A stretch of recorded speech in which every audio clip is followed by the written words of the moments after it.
Bugün Harun abiyle beraber bir proje yapacağız. Oturduğun yerden İstanbul diye. Şu an böyle ofisimizin terasındayız. Böyle süper bir manzara var. 360 İstanbul görüyoruz. Burada gördüğümüz yerleri böyle hikayelerini işte bildiğimiz konu Harun abinin daha doğrusu bildiği hakkındaki böyle detaylara ineceğiz. Onlar hakkında konuşacağız inşallah. Oturduğumuz yerden İstanbul'u yorumlayacağız. Abi öncelikle hoş geldin. Nasıl gidiyor? İyi gidiyor. Sorun yok yani. Abi şimdi İstanbul nasıl bir şehir abi? Bize biraz ifade edebilir misin? Nasıl buluyorsun? Ya şimdi Ayhan öyle bir ilginç arkadaşımız ki geldi ta Hindistan'da beni buldu. Delhi'yi dolaştık. Oraları gösterdim. Şuraya bir nefes almaya geldim İstanbul'a, memlekete. Burada da yakaladı. Bu sefer de İstanbul'u anlatıyor. Ben yani İstanbul nasıl anlatılır ki? İstanbul yaşanır yani. Bu şehri anlatmakla bitmez. Ya şöyle söyleyeyim, tabii şaka bir kenara. 52 ülke dolaştım. Yaklaşık 476 tane metropol gezdim dünyada. Türk olduğum için değil, gerçekten ayrı, tamamen objektif olarak dünyada İstanbul benzeri bir şehir görmedim. Yani yapısı, dokusu, tarihi çok farklı bir kent. Yani öyle tek bir cümlede anlatılabilecek bir kent değil. Abi şu an hemen karşımızda Ayasofya'yı görüyoruz. Bize biraz Ayasofya'dan bahseder misin? Ayasofya nasıl bir yer, nasıl bir atmosfere sahip sence? Ayasofya sadece Ayasofya değil. İstanbul'daki tarihi eserleri ben tek bir kelimeyle tarif ediyorum. Yurt dışına gittiğimde de insanlar sorduğunda işte tarihi eserleri ya da İstanbul'u tarif ettiğim kelime de mistik.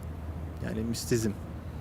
Neden öyle? Çünkü İstanbul'daki eserler, Ayasofya özelinde de aynısı, özel bir ruhi yapısı var. Yani yapının içerisine girdiğin andan itibaren çok farklı bir ruhani yapıya bürünüyorsun. Yani bu inançla sadece ilintilenecek bir konu değil. Yani inanmayan insanlar da girdiğinde zaten aynı şeyleri okuyorsun, evet, görüyorsun.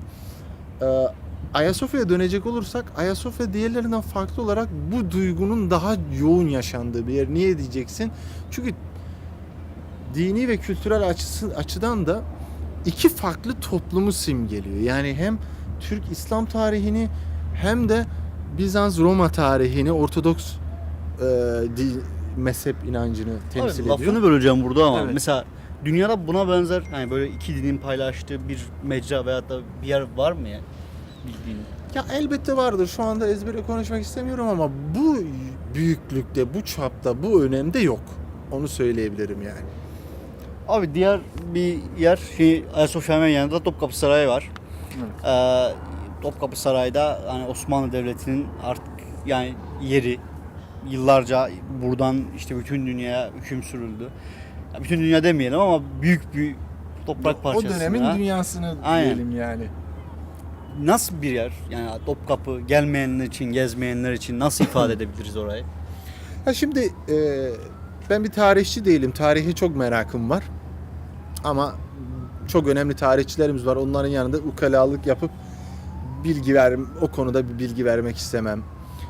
Ya da en azından birçok insanın açıp bakabildiği bilgileri de vermek istemem ama Topkapı Sarayı'nda şöyle bir şey söyleyebilirim. Yine karşılaştırmalı olarak gidelim Ayhancığım.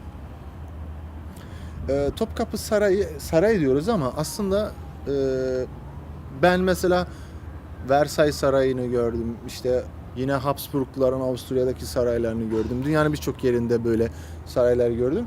Onlardan farklı olarak Topkapı'yı bir saraydan ziyade yaşam merkezi olarak adlandırabiliriz. Neden? Çünkü bu minvalde o dönemde yapılmış başka bir eser yok.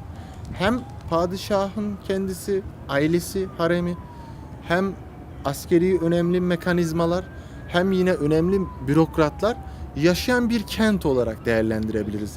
Ve yapı olarak da yine yurt dışındaki, özellikle batıdaki saraylardan farkı, ya da yine Asya'da, Hindistan'da, Malezya'da, işte Tayland'daki sarayları da gördüm. Şatafattan çok uzak, daha çok işlevselliğe önem verilmiş ama iç mekanına girdiğinde de çok güzel, şatafat değil ama çok güzel bir sanat icra edilmiş. Bunu çok minimalize bir şekilde. Aynen, minimalize. Bugün mesela işte minimal sanat dedikleri usul aslında Osmanlı döneminden gelen, yani dünyada akımı olan bu minimal sanat dedikleri ve İtalyanların da öncüsü olduğu bu sanat aslında Osmanlı'nın birçok eserinde görebiliyorsun.